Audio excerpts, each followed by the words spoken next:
Hello everybody, Khadirah Muhammad here from succeedingwithsystems.com, teaching you all things tech, automation, and systems related so you can automate your way to freedom. If you've already been watching these videos in series so far, go ahead and give this video a like, a comment, and subscribe to the channel. If you have not, I would totally appreciate it. We are back with another episode in our Zapier Explained series. In this video, we're going to be talking about how you can automatically add your Evernote notes and create Trello cards from them in Trello. Now, why would you want to do this?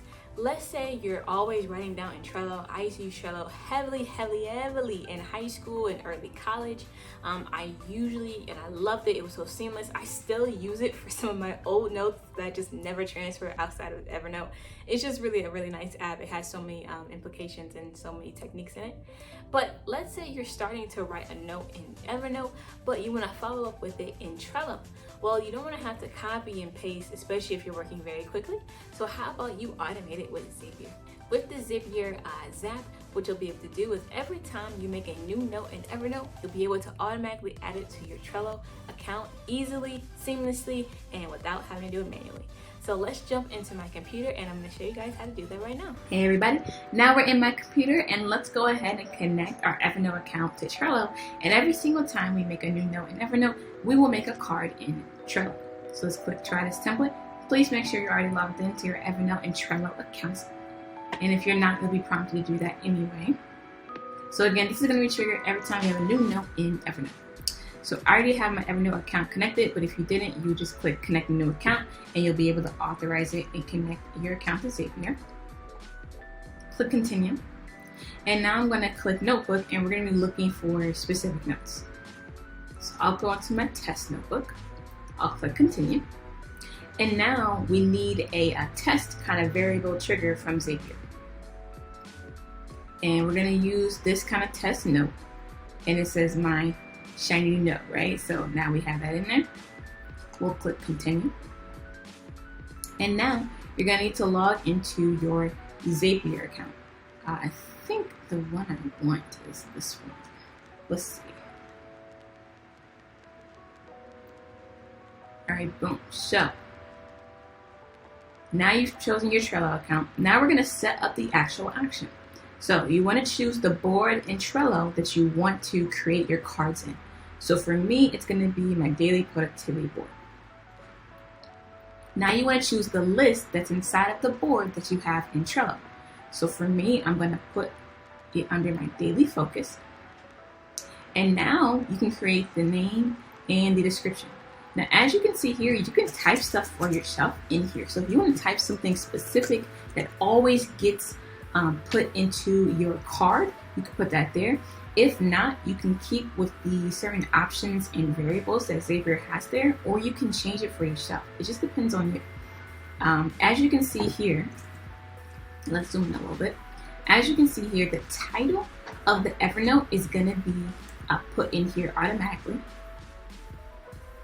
But you can change this out. So you can put the title of the Evernote, the content, aka what's in the actual note, the URL of the note. You can put in, if there's any attachments in your notes, you can also have that automatically put in as well. And a bunch of other stuff. It just depends on what you want. It's a lot of variables that gets extracted from Evernote. For me, I'm going to keep the name as the title of the note and the description of the Trello card as the content of the note. I'm not going to put a label. I'm not going to change the card position. For member, if you want somebody to be specifically assigned to the note, you can. I will put myself. The due date, Evernote will automatically put in the attributes reminder time if you have reminders about your notes. File attachments, that's going to be a good place to put any potential attachments that you have to your note.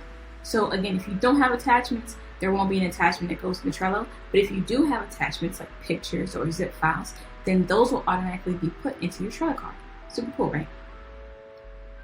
Any attachments that you have in your URL, you can put that there. If you want to create a checklist, you can do that here if you would like to. But if not, if you're all set, all you have to do is click continue. And now we're going to test out seeing how the Zap gets operated. So we'll click test and continue. And if it worked, you'll see here A create card was sent to Trello about 1 second ago. So if I go to my Trello account, and this is the exact board, as you can see over here, under Daily Focus, this is the actual test that was created via Zapier. And it extracted the notes that we have here, and it put it into Trello. So as we can see, the title is the same, the content is the same, and if we had any due reminders, they will show up here. And as you can see, I was automatically created and added as a member of this card. So as you can see, this kind of can give you a lot of power, and every time you have these new notes, you can have them automatically sent to your Trello account. So now productivity doesn't have to lapse. You can keep notes in Evernote and they'll be sent to your Trello board. And that's how you pretty much do that. So that's all good. All you have to do is click publish and rename your Zap up here, and you are all set to go to use this Zapier. Thanks for watching. So I really hope that tutorial helped you out, and I hope it gave you a lot of clarity in teaching you how to create that Zap I just showed you how to do. Now, if you would like to make this so much easier for you, maybe your team members, your marketers, and whoever else is on your team, if you'd actually like to buy that Zap so that way you can have it forever, you can click below and go to our Zapier store. So that way you can actually not only get the exact link to the Zap that I just created, you'll also get a detailed video tutorial, and you'll get a written out standard operating procedure showing you how to create that Zap again and again and again, and you'll have it all for one low price. You just got to go to our Zapier store. So click that link in the description, go to our website, and you'll be able to get this Zap right now.